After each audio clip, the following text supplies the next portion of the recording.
Ternyata penulis aslinya menerjemahkan buah beri dalam cerita itu dalam bentuk mulberry. Sementara gambar yang kami tampilkan adalah buah raspberry. Atau bahkan ada yang menangkap itu adalah buah strawberry.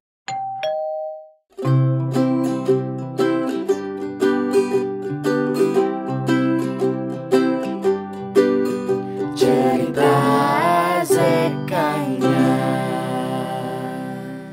Halo Ayah Bunda, Ibu dan Bapak Guru, apa kabar? Semoga sehat selalu ya. Kali ini Kak Zek dan kakaknya tidak akan bercerita nih. Tapi kali ini kita akan berbagi tips and trik bagaimana caranya mendongeng dan baik dan benar versi kami berdua. Ya betul, karena selama ini masih banyak pertanyaan yang datang ke kami. Kak, bagaimana sih cara mendongeng yang baik dan tepat? Tips-tips yang boleh dan tidak boleh dilakukan ketika mendongeng seperti apa? Nah, karena segmen ini akan lebih kita utamakan ke ayah bunda dan juga ibu bapak guru, maka kami akan merangkum panggilannya supaya tidak panjang menjadi keluarga mendongeng. Oke, jadi video pertama ini kita akan membahas tentang 5 kesalahan yang banyak dilakukan ketika mendongeng. Kita mulai ya. Yang pertama, tidak fokus atau sering terdistraksi dengan hal lain. Keluarga mendongeng, pernah bukan ketika kita mendongeng ada kendala-kendala seperti ada telepon atau TV menyala dengan sangat berisik. Akhirnya kita tidak bisa fokus ketika mendongengkan pada anak kita atau pada murid kita. Contohnya seperti ini. Suatu hari, Mori, monyet kecil, masuk dalam hutan yang sangat rindu sekali. Di sana, dia bertemu dengan gajah, rusa. Bentar. Telepon. Halo, ya? Oke, bentar ya. Oke, dadah. Lanjut ya. Ketemu dengan hewan. Nah, tapi mungkin untuk yang pertama ini lebih banyak terjadi ke ayah bunda di rumah ya. Kalau ibu bapak guru mungkin lebih fokus karena mendongeng itu biasanya bagian dari proses pengajaran. Ada yang pernah mengalami seperti itu? Kalau yang pernah, komen di bawah ya. Yang kedua, bercerita satu arah. Jadi tidak melibatkan anak kita ya. Nah, pada dasarnya prinsip komunikasi itu adalah dua arah. Begitu pula dengan mendongeng. Betul, komunikasi dua arah itu juga melibatkan si pendengarnya ya. Contohnya seperti ini. 1. Ayo bantu kami menghitung teman-teman. 2. Dorong lagi. 3. Ayo kita dorong. Yang berwarna oranye, panjang seperti ini, dan tumbuhnya di dalam tanah. Apa ya? Ada yang tahu? Sayur apa ya? Wortel. Betul sekali.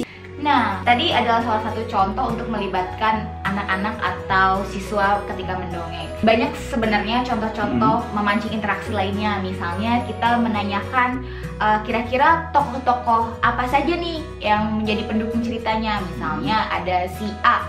Kira-kira A ini temannya hewan apa saja ya? Nanti anak-anak bisa bantu menentukan bagaimana kalau hewan gajah, bagaimana kalau hewan rubah, dan sebagainya. Atau bisa juga kita tanyakan pada anak, lanjutannya kira-kira akan terjadi apa ya? Akan seperti apa ya? Dengan komunikasi dua arah itu, maka proses mendongeng pun akan lebih terasa menyenangkan dan juga interaktif. Betul sekali. Yang ketiga, terlalu terfokus pada pesan moral.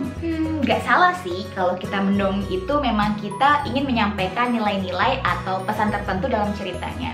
Tapi sepertinya akan tidak menyenangkan kalau misalnya kita terlalu terasa menggurui dalam ceritanya.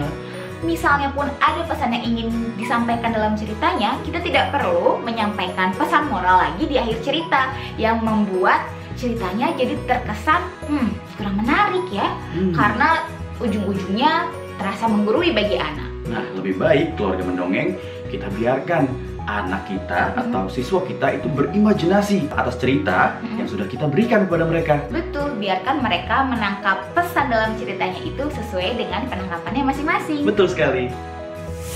Yang keempat, kurangnya riset. Riset? Buat apa sih pakai riset segala, kan cuma cerita. Sebenarnya riset itu tidak perlu yang berat-berat kayak kita menulis jurnal gitu ya, ayah ibu dan keluarga mendongeng semuanya. Jadi riset itu lebih ke kita mendalami karakternya, latar belakangnya di mana, dan juga waktunya kapan. Misalnya kita menceritakan tentang karakter Rubah. Rubah itu memiliki bulu yang berwarna apa, lalu apakah dia memakai baju dalam imajinasi kita ataukah dia tidak memakai baju, hanya memakai aksesoris lainnya. Itu perlu kita dalami juga. Agar apa? Supaya dari awal cerita hingga akhir cerita terjadi konsistensi dalam karakter, terus latar belakangnya juga. Lalu jika misalnya kita membuat atau menceritakan kisah yang berlatar belakang di tempat spesifik, misalnya di suatu negara tertentu, kita juga perlu meriset di negara itu latarnya seperti apa. Kami juga pernah loh sebenarnya melakukan kesalahan karena kurangnya riset. Contohnya di video berikut ini. Chaesun itu masuk ke hutan dan ia melihat banyak sekali buah-buah beri yang ranum dan segar. Nah, keluarga mendongeng, di video tersebut kesalahan kami adalah kurangnya riset, yaitu kami tidak tahu buah beri itu tumbuh di atas atau di bawah. Jadi setelah kami berkonsultasi dengan penulis cerita aslinya, ternyata penulis aslinya menerjemahkan buah beri dalam cerita itu dalam bentuk mulberry. Sementara gambar yang kami tampilkan adalah buah raspberry, atau bahkan ada yang menangkap itu adalah buah strawberry. Dan buah mulberry, raspberry, dan juga buah strawberry itu memiliki pohon yang berbeda. Gitu. Ada yang pohonnya tinggi, ada yang di semak-semak, ada yang di tanah, seperti itu. Nah, itu jangan sampai terjadi nih ke keluarga mendongeng. Betul sekali. Yang kelima dan terakhir, keluarga mendongeng, kalau misalnya kita bercerita atau mendongeng yang terinspirasi dari sebuah buku atau mungkin dari dongeng yang sudah pernah dibawakan oleh orang lain sebelumnya, jangan lupa juga untuk menyebutkan penulis aslinya atau pendongeng aslinya dalam cerita tersebut di awal atau di akhir cerita. Nah, seperti ini. Seperti misalkan kita terinspirasi cerita Kancil dan Kisah Sebenarnya. Bukunya ini ditulis oleh Ayo dan ilustrasi oleh Eork. Atau kita juga bisa sampaikan, nah cerita itu tadi kami ambil atau terinspirasi dari buku Hiko Jangan Katakan Itu yang ditulis oleh Cucu Nur Hasanah, ilustrasi oleh Adi Pagi dan diterbitkan oleh Erlangga for Kids. Itu juga bisa diterapkan kalau kita mendapat ide ceritanya dari kisah yang kita pernah dengar sebelumnya. Nah, itu tadi 5 kesalahan yang banyak dilakukan ketika mendongeng. Apa ada yang pernah mengalami salah satunya? Tulis di komen ya. Nah, keluarga mendongeng kira-kira apa lagi ya kesalahan ketika mendongeng? Tulis di kolom komentar ya. Atau mungkin ada yang punya ide atau usul Kak Zik dan kakaknya membawakan tips dengan topik apa lagi ya?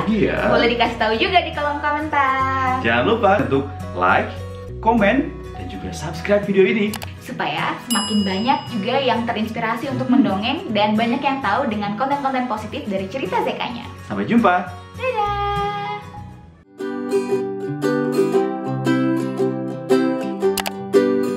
Cerita ZK-nya.